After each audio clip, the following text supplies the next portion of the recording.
Hey everybody, welcome back to Choose Inclusion. This is UBC Mignetti, and as always, I'm here with Nina and Michael. Hello, team. Hey everyone. Hey, I feel like I'm in trouble because you said Michael. I know. But yeah, am I in trouble? No, not at all. I'm just trying to Okay. be more, you know, Formal? yeah, Not yeah, with me though. yeah. Sometimes. I mean, I don't think Yeah, I'm normal with you sometimes. I'm super excited about our guest today though. Yes, me too. So we are joined by the manager of diversity, equity, and inclusion at a really cool um, platform that we're going to talk about called Unite Us. But first and foremost, welcome Ariffa Bevin. How are you and what's going on? Hello, everyone. Thank you for welcoming me. I'm excited to be here. How's everyone doing? Good. I think pretty good. I mean, there's still a lot going on in Mhm. in the world, but it's good. Right. The vaccinations are rolling and that kind of stuff, so that helps.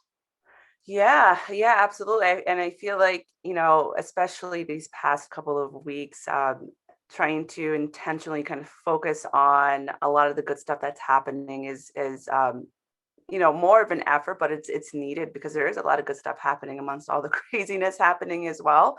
Right. And as I'm talking to you all right now, I have my desk right in front of my window, and so I'm like looking up at the clear sky, and my trees are blooming in the yard. So things are pretty good today. Awesome. Well, we can't thank you enough for just trusting us with your voice. And first off, can you tell us a little bit about you, your background, and because it's really fascinating and how you got to unite us. Yeah, absolutely. So, to start, the pronouns that I use are she, her, and hers. And just to kind of take it way back, am in New York now, but I was born in the West Indies on an island called St. Thomas.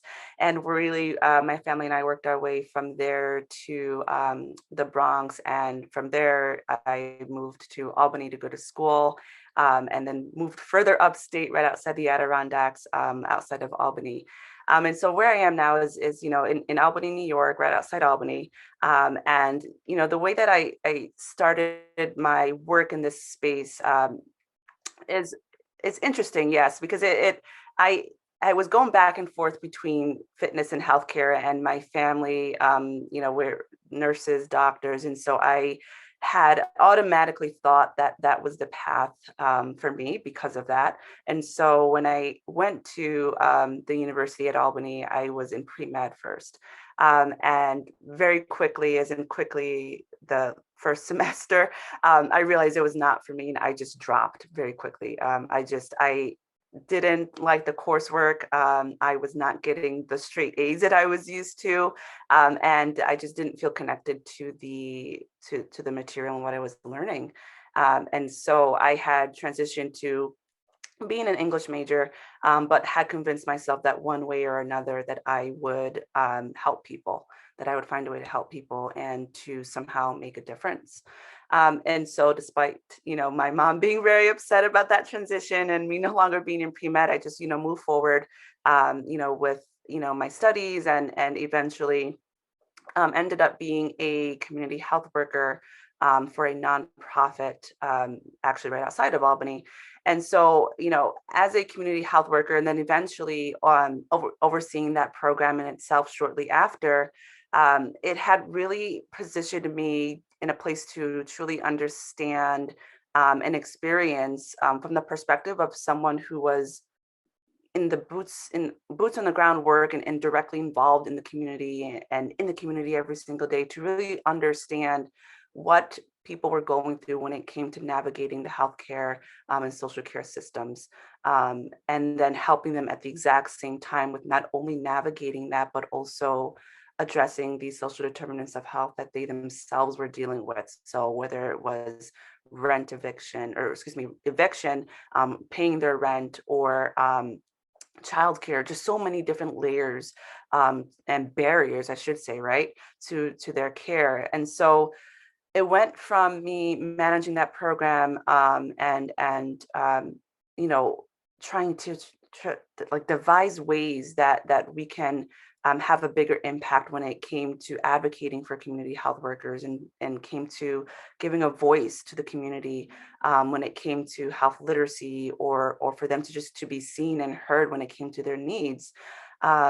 It just really evolved to me truly understanding what the impact was in two different ways, not only with the social determinants of health, but then also how DEI, diversity, equity, inclusion, are just so closely linked to that as well. And so from there, from being in that program and managing that program, I had the opportunity to work for the health plan that was funding it. And so they had reached out to me and they're like, hey, do you just want to transition to working for for us, for the health plan directly? And that was where the fitness side had came in and I had declined. And I said, no, I want to be a kickboxing instructor. This is my new path. And so I had declined. And so I changed my mind like 2 weeks later. And still, to this day, I still try to, get that kick in, every once in a while. I have a punching bag downstairs and whatnot. But that transition to the health plan really allowed me to now see, or to then see from, being boots on the ground work, to then being able to see from directly within the healthcare space of the gaps and challenges that are so prevalent, in healthcare and in social care. And so the focus became addressing health disparities and working with hospitals and community-based organizations to educate them about the intersection of health literacy, about DEI, about the social determinants. And then that was in conjunction with also leading the work groups within that organization that were focused on health equity, cultural competency, and health literacy. And so all of that led me to Unite Us, to being here at Unite Us, where I am the manager of diversity, equity, and inclusion, and still working to drive this amazing work forward.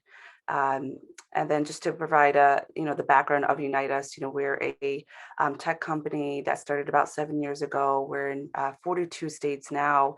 And what we do is we build these care coordinated networks and platforms for that purpose of connecting healthcare and social care together through what's called a closed loop referral platform. And so this is what allows for that collaboration that we all know is needed between healthcare and social care entities, so that the communication is happening, so that we are working to remove those barriers to care and help to address those social determinants and those barriers to health and to health equity as a whole. And this is really what had stood out for me about Unite Us and joining, because as a community health worker and a manager for the program and working for the health plan, this was a question that was brought up all the time, right? It was like, if we just had something to connect these companies together, if we just had that one piece that would have the food pantry talk to the health insurance company, we just had this one piece, and Unite Us was that piece. And so that was really a driving factor of what really drew me to joining the team. In addition to our mission and our goal when it comes to this space of diversity, equity, inclusion. Like I wanted to be a part of work of a mission that was truly understood it, and that truly understood that it's a journey. And being a part of Unite Us, it's been indeed a journey in itself. And so being able to have that impact in this space has been truly amazing. I've been here since October, and it's been a wild ride since then. And just seeing the difference and impact that we're making in the community has been just amazing. Wow. Ariffa, that's awesome. I'm wondering if you could tell us a little bit, because I think when we start throwing around terms like social determinants of health and care coordinated networks, that those terms might sometimes go over the heads of some people, right? I mean, I know that I don't hear the term care coordinated networks a lot, but when we were talking about it originally, like I think you told me some really impactful stories of like basically where the problems of a lack of coordination come up and how that impacts people directly, especially from these marginalized communities. Can you talk to me about like what a typical experience is like right now, or some of the problems we have right now due to the lack of care coordinated networks, and like how what you're doing is changing that? Yeah, so a great example, to kind of back up and define social determinants of health. So what that really means is social determinants of health really speak to the barriers or conditions or environments that are hindering or preventing an individual from achieving their best health. So that could be education, it could be economic stability, it could be the neighborhood where they live.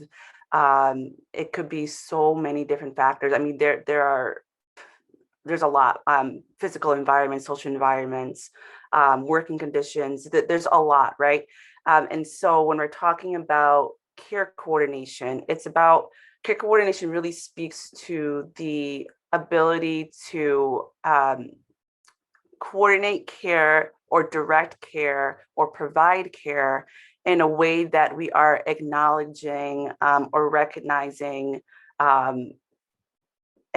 just basically recognizing the barriers and issues, but then also keying in on on the entities that we have to link together in order for that person to receive that care. So about 80% of a person's health is attributed to social care, not clinical care. And so what that means is there are social factors that are impacting a person's ability to be healthy. So just to kind of tie this to an exact example and story, there's so many, especially as they relate to health literacy is one of them. And I could definitely talk more about that later, because we actually just had a one-on-one, or excuse me, a health literacy one-on-one session yesterday that I facilitated. But to provide an example of how this can be an issue is, I talked with y'all about this earlier, is if someone were to, if I'll use myself, if I were to come into a food pantry and identify, that, obviously I'm there because I'm in need of food. And, throughout the intake process, you discover perhaps that, or maybe you even notice that I just look like there's something wrong with me. Perhaps I have a chronic condition that I'm not taking care of in the right way, right? And you're going through the intake process, and you're discovering that there's additional issues and barriers that I'm dealing with, and I reveal to you that, yeah, I'm actually dealing with this certain chronic condition, but I don't have health insurance, so I can't go to the doctor to get the medication that I need, or to get the get the treatment plan that I need.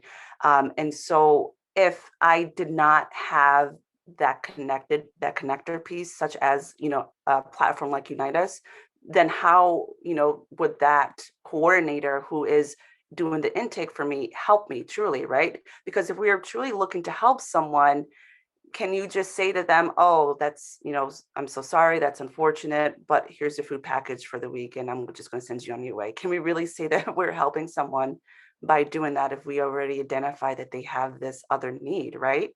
And so the goal is, when we're talking about care coordination, it's that holistic wraparound care, right? So if I were to come in then with that issue, on top of that food need, and you've identified, for example, that I don't have that the health insurance, or that piece that's going to help me get additional services, then you'd be able to, if you were using Unite Us as an example, you would be able to utilize that platform to connect me to that navigator, they're called, that healthcare navigator, to then sign me up for insurance, and get me the care that I need in order for that additional need to be addressed. Because to just say that I'm going to take care of this one piece of your needs, but then not this other piece, is difficult, and unfortunately it happens a lot.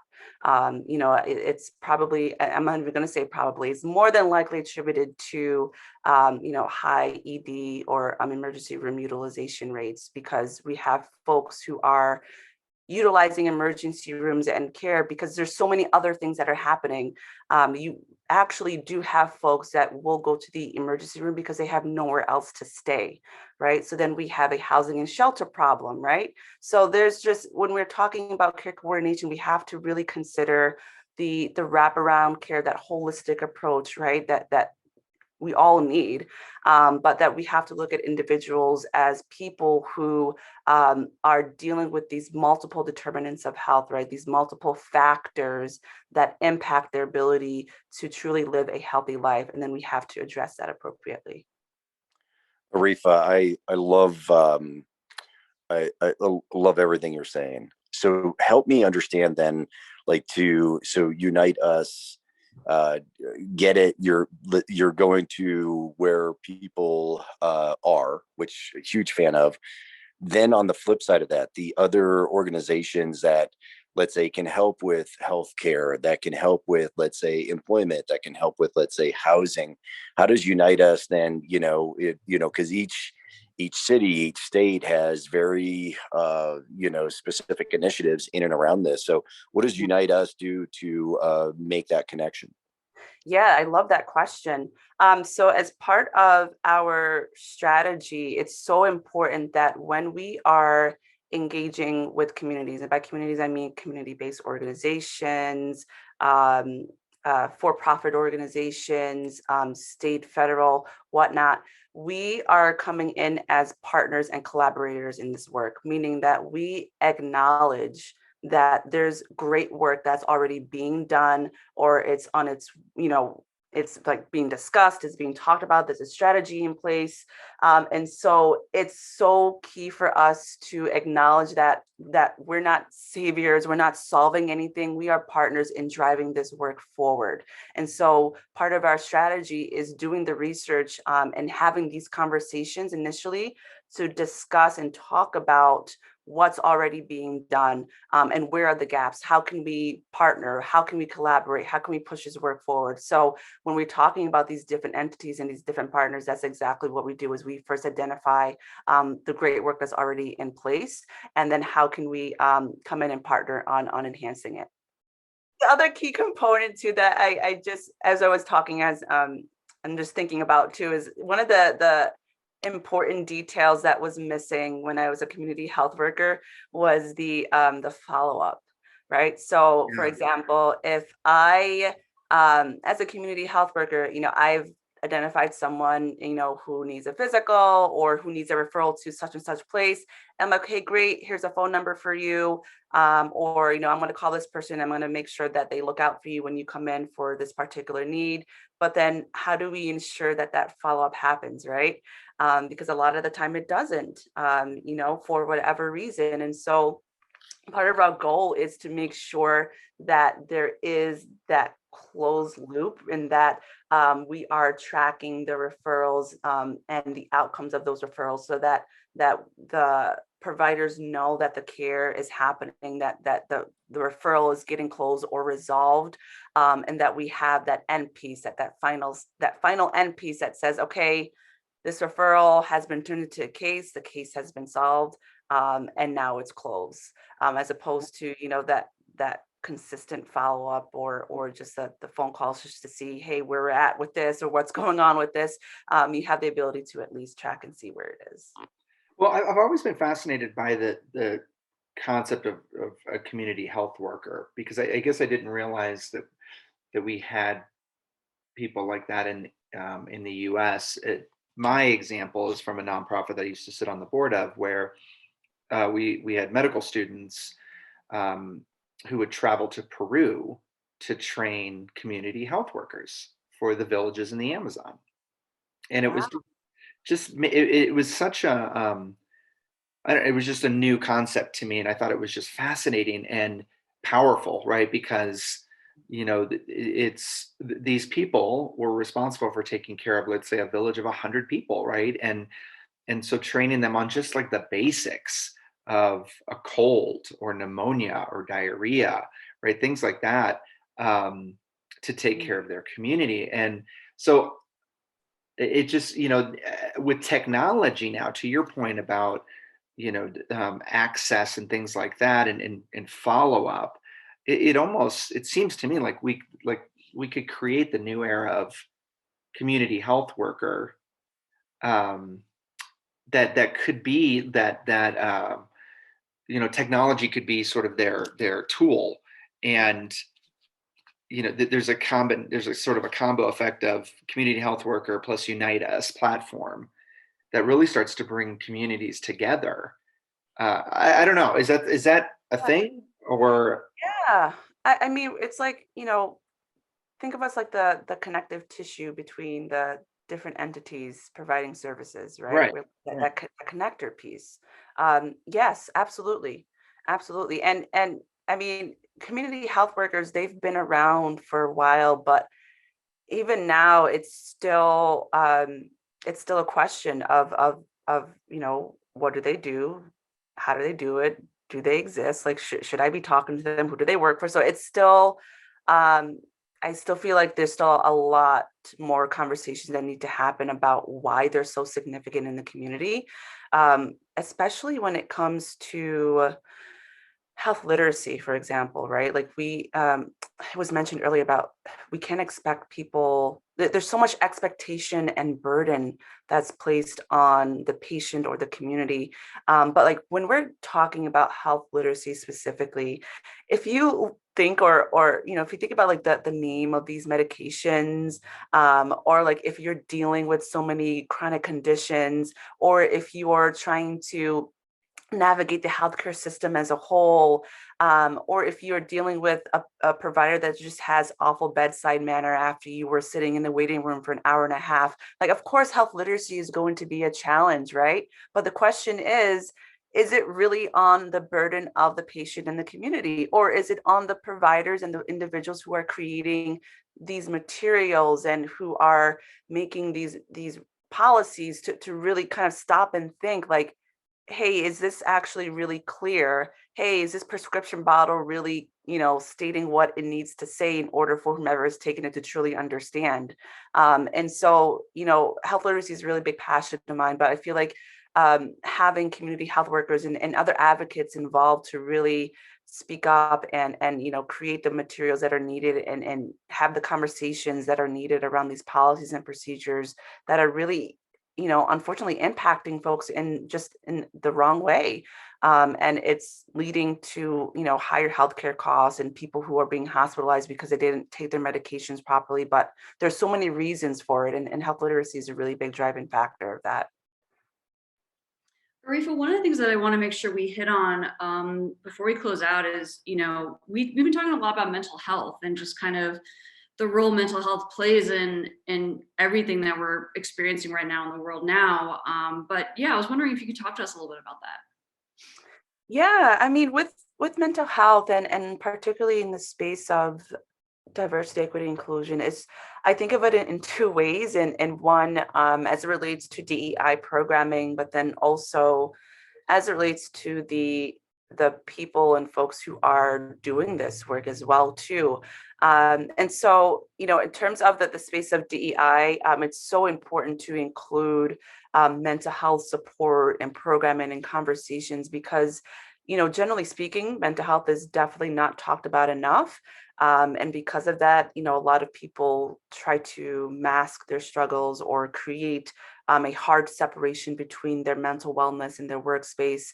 And with everything going on, it's just so much more important to just acknowledge the stress, the trauma, and just the impact of everything going on because we are at work, most of the week. And so how do we do that? How do we be inclusive about it? How do we acknowledge it and still be able to do our work and get things accomplished? And so psychological safety is such a big deal for us at Unite Us. And so, we talk a lot about, enhancing psychological safety. What does that exactly look like? And what does a safe space look like, right? So thinking about employee resource groups, or perhaps, we have access to Headspace at Unite Us. And so maybe taking like 2 or 3 minutes in the beginning of a meeting to do a quick meditation or something along the lines of that, where we are, fostering that safe space, but then also encouraging on a regular basis for our team to,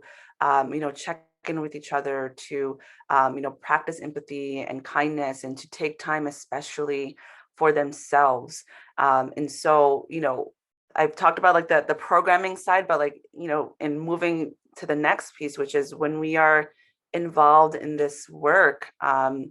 It's hard work because there's always something that needs to be done. There's always something that should be done. There's just so much work that needs to be done in this space. And so, if you're working in this space and if you're working in DEI, it can be really hard on you because you're so heavily involved in the work, and whether you're dealing with resistance in the organization, or if you're dealing with crafting messaging or materials, or having really tough, challenging, brave conversations, it's still really hard on you as an individual. And so I just want to take the time to thank other folks who are involved in this work as well too, but then to also encourage them to truly take time for yourself, because even for me, I always have to remind myself to do that, because I'm always asking myself, what else can I do, or what can be done better? But then, it's so important to just take a pause and to just check in with yourself and see how you're feeling, because I feel like we're always processing the feelings and emotions of situations and other people. But then for ourselves, we also have to check in too. And so I just want to put that out there as well, just to remind individuals in this work to just take time for self-care, and to take a day off once in a while, once a month, put blocks on your calendar between meetings to just breathe, and just to it's okay to disconnect as well too. So I just wanted to take that time to just call that out. Ariffa, I feel like you're talking directly to me right now. So please, please send me an invoice, because I needed to hear that. I'm glad it's impacted you like that. Good. I'm glad. Well, we can't thank you enough for spending some time with us today. It's this, COVID really kind of exposed the health disparities between communities of people in this country. And it's everything you're talking about is where we should have been, but where we can go, right? And I'm just excited that there is a platform that's so widespread. The fact that you're in 42 states is incredible, and it's just such a positive way forward to closing those gaps. So thank you for joining us today. This is amazing. Thank you, everyone. I appreciate the Yeah. time, and I love the conversation. Thank you so much, Ariffa. Thank you. Ariffa. Thank you. Yeah, and thank you everybody for keeping the dial on Choose Inclusion podcast. We can't thank you enough for that. So check out chooseinclusion.com, and we'll check you later. Bye, everybody. Thank you. Bye-bye. Bye.